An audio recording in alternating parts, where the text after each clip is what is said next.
اعوذ باللہ من الشیطان الرجیم، بسم اللہ الرحمن الرحیم۔ ساری تعریفیں خدائے حسین کے لیے، درود السلام محمد و آل محمد پر۔ قائم ٹی وی کے پلیٹ فارم سے اسلام 24/7 میں آپ کا ہوسٹ سید مسلمد حاضر خدمت ہے۔ پاکستان، ہندوستان اور خصوصاً کینیڈا، امریکہ، آسٹریلیا کے تمام دیکھنے اور سننے والوں کو قائم ٹی وی کی طرف سے السلام علیکم۔ ناظرین کرام، پریویس ایپیسوڈس کی کنٹینیوشن میں یہی ایپیسوڈ کنٹینیو ہے اور ہمارا ٹاپک ہے importance of education in society. ہمارے گیسٹ مذہبی اسکالر سید زیغم علی رضوی صاحب، ہم بہت شکر گزار ہیں آپ کا کہ ایک دفعہ پھر آپ ہماری دعوت پہ اسٹوڈیو میں آئے اور اسی ایپیسوڈ کی کنٹینیوشن میں ہیں۔ اگر ہم لاسٹ ایپیسوڈ میں ڈسکس کر رہے تھے کون سے علوم ضروری ہیں، کون سے علوم ضروری نہیں ہیں، اسلام میں کن علوم کے لیے تھوڑا سا ممانعت کری ہے یا کن علوم کے لیے تاکید کی گئی ہے سیکھا جائے، تو اسی کنٹینیوشن میں آپ سے اعوذ باللہ من الشیطان الرجیم، بسم اللہ الرحمن الرحیم۔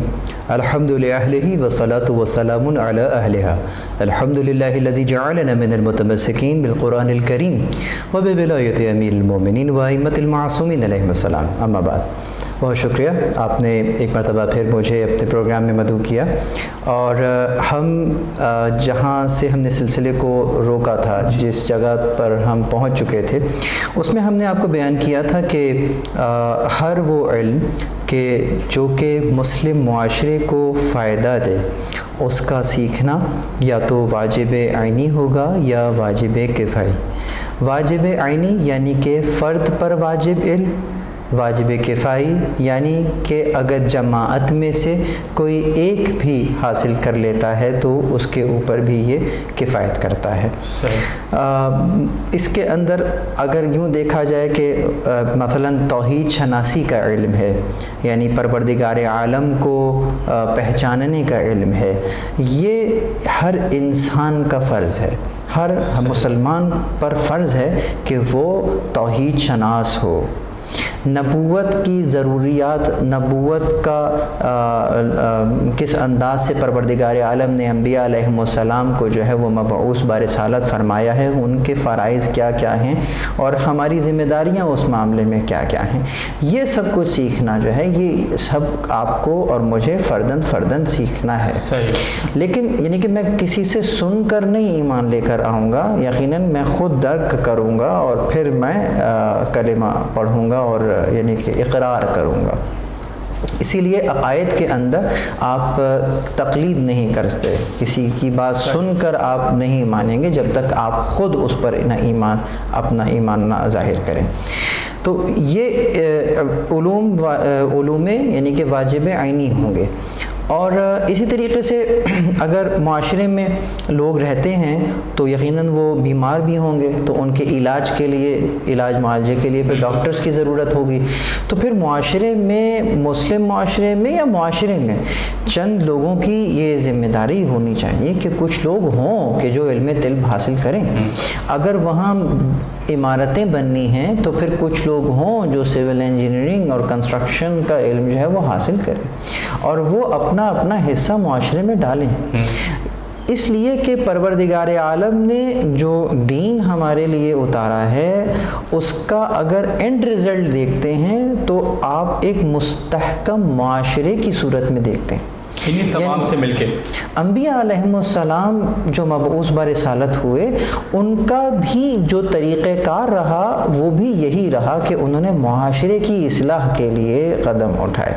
مطلب ایک تبلیغ کا طریقہ ہوتا ہے کہ میں انڈیویجول تبلیغ کرنا شروع کروں، ایک کے پاس جا کر اس کو ساری باتیں بیان کرنا شروع کروں، نہیں، ضروری نہیں۔ یہ ایک استثنائی صورت میں تو ہو سکتا ہے، لیکن اصلاً انہوں نے معاشرے کی جو ہے وہ پرورش کی ہے، معاشرے کی تربیت کی ہے۔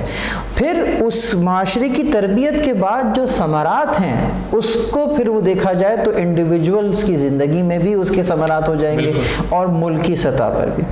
حضرت ابراہیم علیہ السلام نے پروردگار کی بارگاہ میں جب دعا کے لیے ہاتھ بلند کیے تو یہی کہا کہ رب اجعل ھذا بلدا آمنا وارزق اہلہ من الثمرات۔ سب سے پہلے حضرت ابراہیم نے اپنے جو بلد ہے، شہر ہے، اس میں کہا کہ اے اللہ میرے اس شہر کو امن کا گہوارہ بنا دیں۔ صحیح، یعنی کہ معاشرے میں امن رائج ہو جائے۔ بس جب امن آ جائے گا تو اب اس کے بعد وارزق اہلہ من الثمرات، اس امن کے آ جانے کے سبب جو اس کے اہل ہوں گے، یعنی کہ جو میرے ملک میں رہنے والے باشندے ہوں گے، ان کو اس کے ثمرات میسر آ جائیں. ٹھیک ہے، پیسفل ماحول کے اندر پیس، امن. اسلام دین ہی سلامتی کا دین ہے، بالکل وہ لے کر ہی سلامتی آیا ہے. یعنی جس معاشرے میں بھی اگر دین رائج ہو گیا تو گویا وہاں کیا رائج ہو جائے گا؟ امن رائج ہو جائے گا. اور جب امن اور سلامتی رائج ہو جائے گی تو ساری برکتیں اور فیوز و برکات سمیٹ کر وہیں پر آ جائیں گی. چاہے وہ علم کی صورت میں ہوں، آپ کے فنون کی صورت میں ہوں، آپ کے اگر چلیں دولت کی صورت میں بھی ہوں. مستحکم معاشرہ یعنی کہ دولت کے اعتبار سے بھی ثروت مند ہونا چاہیے. فقیر معاشرے کو پسند نہیں کیا. اسلام نہیں چاہتا کہ آپ دوسرے کے آگے ہاتھ پھیلائیں. ہاتھ پھیلانے کو برا سمجھا گیا ہے. فقیر یعنی کہ ایک مستحکم ہونا چاہیے. یہ جو اسلام کا پورا مالی نظام ہے وہ کیا ہے؟ وہ یہی ہے نا کہ جو حقدار ہے اس کو حق مل جائے. تو ہم نے دیکھا تاریخ میں مولا علی علیہ الصلوۃ والسلام کے دور میں کہ جب لوگ دینا چاہتے تھے تو کوئی لینے والا نہیں ملتا تھا. اتنا مستحکم معاشرہ جو ہے وہ ہو گیا تھا. تو یہ ایک تاریخ کا ایک سنہرا باب ہے. اگرچہ شورشوں کا شکار ہو گیا، اگرچہ اس انداز سے حکومت کو نہیں چلنے دیا گیا جس انداز سے ہونا چاہیے اور آپ کی شہادت واقع ہو گئی، لیکن اس مختصر سے عرصے کے اندر بھی ہم نے دیکھا کہ عدل الہی جو ہے وہ معاشرے میں نافذ ہو گیا. اگرچہ بہت سارے عناصر تھے کہ جن کو وہ عادل پسند نہیں آیا. اسی لیے مورخ نے لکھا ہے کہ علی کو محراب عبادت میں ان کے شدت عدل کی وجہ سے قتل کر دیا گیا. یعنی کہ قاتل نے بھی اعتراف کیا کہ واقعتاً عادل ہے، اس عدل سے ہی مسئلہ ہے. اب یہ دیکھیے. تو بہرحال علوم کی پھر کیٹیگری ہم نے اس انداز سے جو ہے وہ کی تھی. سوال آپ کا یہ تھا کہ کون سا علم حاصل کرنا چاہیے، کون سا علم حاصل نہیں کرنا چاہیے. ایپیسوڈ میں جو ہم لوگ کا کلوزنگ پوائنٹ تھا وہ میجک اور میریکل کے حوالے سے تھا. جی ہاں، جس کے اندر جادو کا علم تھا. اور قرآن میں بھی اس کی طرف اشارہ ہوا کہ بہت سے لوگ جو ہیں وہ علم سیکھتے ہیں کہ زوج اور زوجہ کے درمیان میں جدائی ڈال دیں. تو اب وہ ان کو الگ الگ کر دیں. یعنی کہ ایک نیگیٹو عمل جو ہے وہ سیکھتے ہیں اور ریاضت کرتے ہیں اور پھر اس کو اپلائی کرتے ہیں. ٹھیک ہے، اس کی بھی پوری ایک داستان ہے الگ. لیکن بہرحال چونکہ یہ ایک شیطانی عمل ہے، ایک فساد کا باعث ہے، تو اس پر پروردگار نے جو ہے نا خط بطلان کھینچا ہے کہ یہ حرام ہے. ٹھیک ہے. اسی طرح سے کوئی اور علم ہے، اب وہ ایک اور مسائل ہو جائیں گے. مثلا مثال کے طور پر غنا ہے، اب وہ بھی لوگ سیکھتے ہیں یقیناً، اس کے لیے کلاسز لیتے ہیں باقاعدہ. تو لیکن اس کا سیکھنا جو ہے، اس کا سیکھنا، اس کا سکھانا جائز نہیں ہوگا. اسی طرح سے خدا نہ خواستہ کوئی ایسا کھیل ہے کہ جس کی ابتدا ہی جوئے کے اوپر ہوئی ہے، حرام کے اوپر ہوئی ہے، تو اس کے سکھانے کی تعلیم علم تو پھر وہ بھی ہوا نا، تو وہ پھر جائز نہیں رہے گا اس انداز سے. تو سوال یہ پیدا ہوتا ہے کہ وہ شے کہ جو تمہیں خدا سے دور کر رہی ہو، اگر کوئی علم خدا سے دور کر رہا ہے تو پھر وہ بھی جو ہے اس کا سیکھنا جو ہے وہ جائز نہیں ہوگا. صحیح. اگر اسی کو تھوڑا سا اور ہم ان ڈیٹیل جائیں، جیسے آج کل کا معاشرہ جو ہم لوگ لاسٹ ڈسکس بھی کر رہے تھے، وہ جو فیری ٹیل کا آپ نے بڑا تذکرہ کیا تھا ہمارے سے، اور وہ بڑا اچھا تذکرہ. جی بالکل. کہ وہ جو ہم کیوں نہ ہم اپنے بچوں کو، آج کل کی جنریشن کو، ہم موسیٰ کا اثر کے بارے میں بتائیں. ٹیل کی جو چھڑی ہے اس کے بارے میں کیوں بتائیں. اللہ تعالیٰ نے جس انداز سے انسان کی تربیت کے لیے جو مینیفیسٹ دیا ہے، جو دستور دیا ہے، وہ مکمل ہے. قرآن کریم میں اگر ہم دیکھتے ہیں تو ہمیں اس میں قصے بھی نظر آتے ہیں. قصے بیان ہی اسی لیے کیے جاتے ہیں کہ اس سے عبرت لی جائے. اب ہم اس میں دیکھتے ہیں کہ اس میں حضرت موسیٰ کا واقعہ موجود ہے، حضرت یوسف کا واقعہ موجود ہے، حضرت عیسیٰ کا واقعہ موجود ہے، اور اس کے اندر ہمیں بہت سے مقامات کے اوپر معجزات کا تذکرہ بھی نظر آتا ہے. تو ہم اپنے بچوں کی جب تربیت کر رہے ہوتے ہیں تو ہم ان کو عموماً میجک کی طرف لے کر جا رہے ہوتے ہیں، اور میجک سے بچہ نہ چاہتے ہوئے محبت کرنے لگتا ہے. فکشن ہے نا اس میں. اس لیے کہ جب آپ پری کو دکھاتے ہیں کہ ہاتھ میں اس کی جادو کی چھڑی ہے، تو جادو کی چھڑی چاہے کسی بھی مقصد کے لیے استعمال ہو رہی ہو، جادو ہے. تو وہ جس کا سیکھنا جو ہے حرام ہے، جس کا کرنے والا کافر ہے، تو آپ ایک کافرہ کو آئیڈیلائز کروا رہے ہیں. مطلب کیا کر رہے ہیں آپ. اگر آپ کو عاجز عقل کے عاجز ہو جانے کا بیان ہی کرنا ہے تو آپ کو قرآن کریم میں بہت سارے واقعات نظر آئیں گے. حضرت موسیٰ کا عصا نظر آئے گا کہ جس کے اندر پروردگار عالم نے یہ قوت دی کہ جب پانی پہ مارا تو پانی میں راستہ بن گیا. بالکل اسی طریقے سے حضرت یوسف کے واقعے کے اندر دیکھیں گے کہ انہوں نے کس انداز سے بند دروازے کے اوپر کی طرف جو ہے وہ دوڑ لگا دی اور پھر دروازہ اپنے آپ کھل گیا. تو یہ پروردگار عالم نے بہت ساری نشانیاں ہیں جو اس میں دکھائی ہیں. اس انداز سے جب یہ شے بیان کریں گے تو بچہ موحد بنے گا, بچہ توحید شناس بنے گا, بچہ جسے کہتے ہیں شعوری طور پر بھی اور لاشعوری طور پر بھی اس کی سیکھنے کی ہر شے خدا کی طرف پلٹ رہی ہوگی. یہ ہمارے نصاب میں بھی اس انداز سے تھوڑی سی امینڈمنٹ کی ضرورت ہے کہ اس انداز سے ہم اپنے بچوں کو جو ہے وہ مستقبل کے لیے تیار کریں. بالکل ناظرین صاحب, ہمارا ایک بریک کا وقت ہوا ہے, بریک سے واپس آئیں گے تو اپنے ہم ڈسکشن کو یہیں سے کنٹینیو کریں گے. السلام علیکم.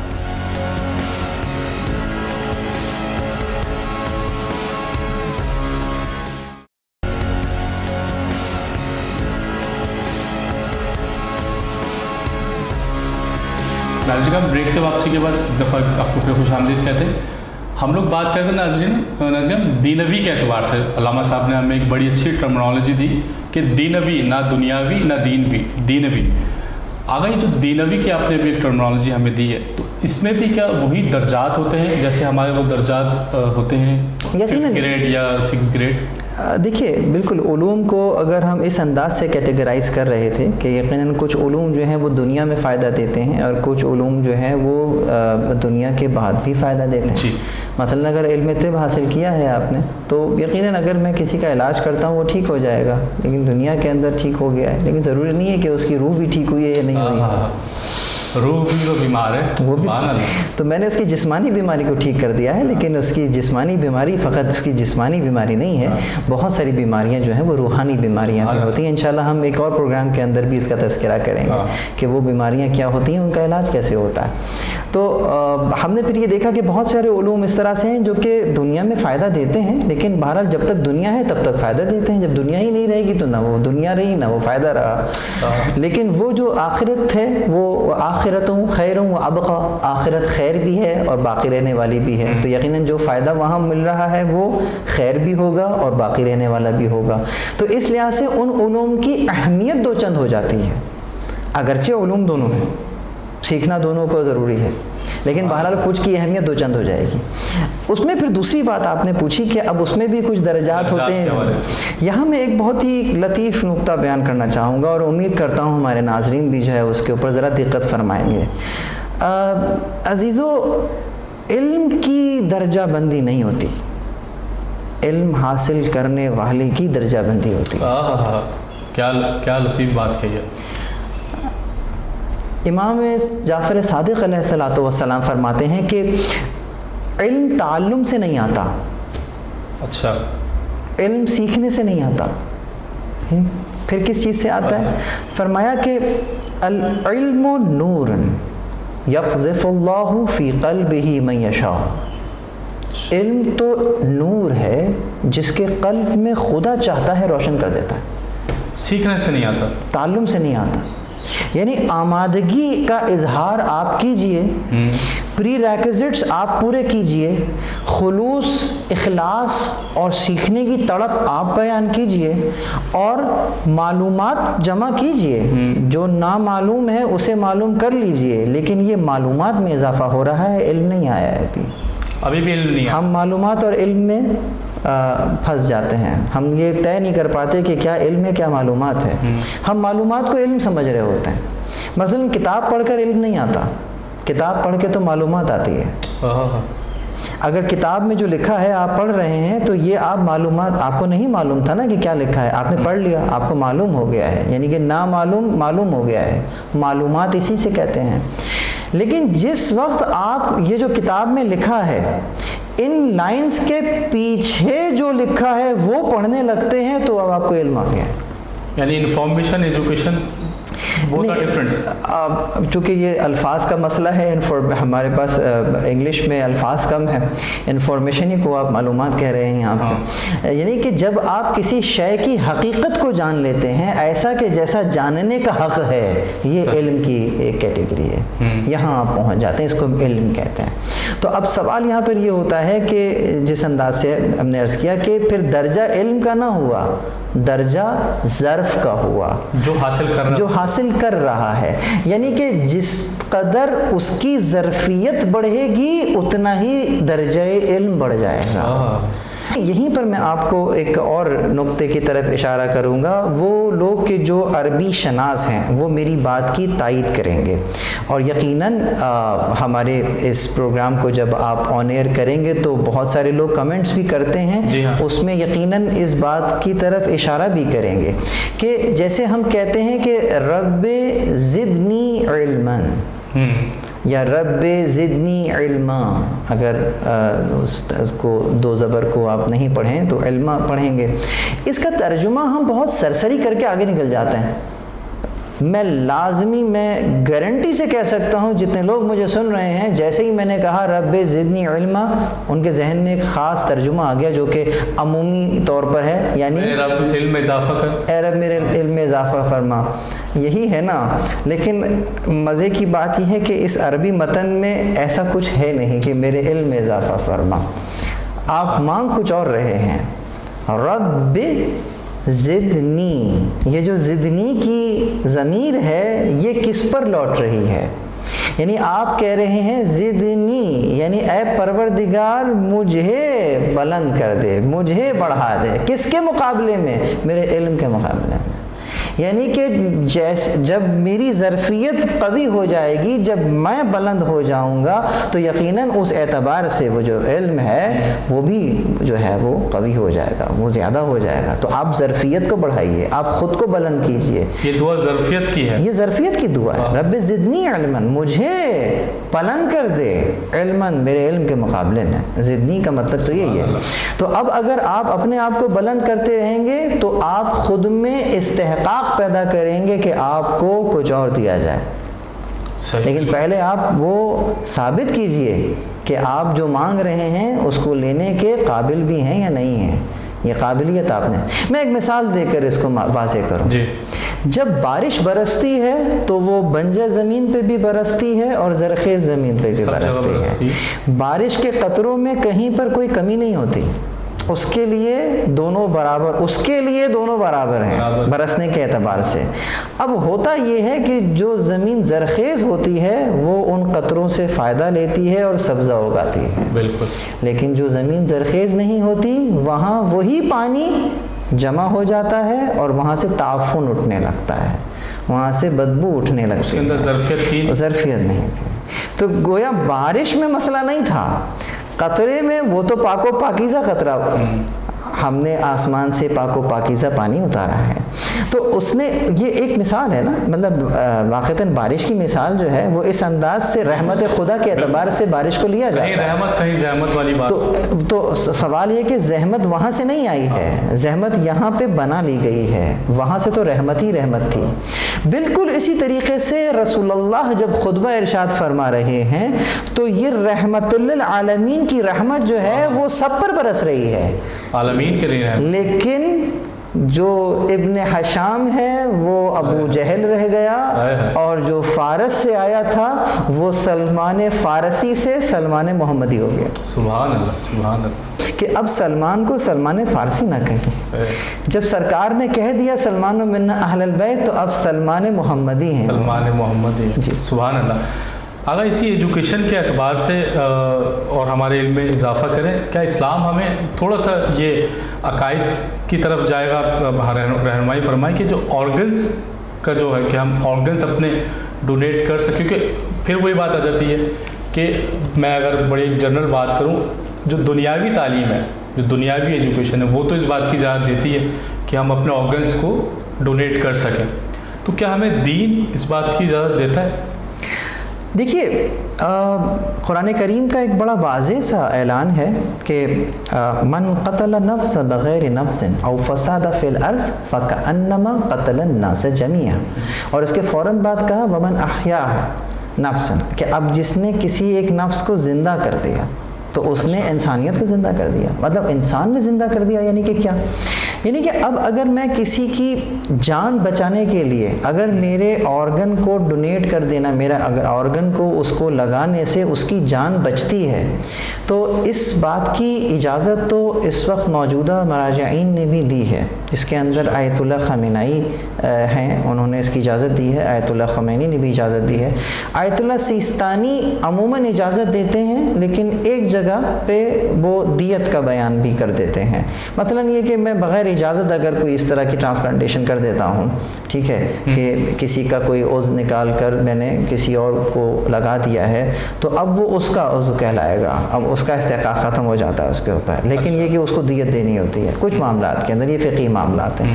لیکن بہرحال وہ یہ اعلان کرتے ہیں کہ اگر جان بچانے کے لیے اس کی جان کا انحصار کسی اور کے آرگن کے اوپر ہے، ٹھیک ہے، اب دو صورتیں ہوتی ہیں، کیا زندگی میں دے سکتے ہیں یا مرنے کے بعد بھی دے سکتے ہیں؟ ہاں، یہ دونوں، اب یہ دو الگ الگ نقطے ہو گئے نا۔ مثال کے طور پہ آپ کسی کو خون دیتے ہیں، تو خون بھی تو وہ عموماً جو اعتراض کرنے والے معترضین ہیں وہ اعتراض کرتے ہیں کہ بھائی آپ کی شے نہیں ہے، تو اس لیے آپ کسی کو دے نہیں سکتے، تو خون کس کی شے ہے؟ وہ بھی تو آپ کی نہیں ہے، لیکن وہ آپ دے دیتے ہیں نا کسی کو۔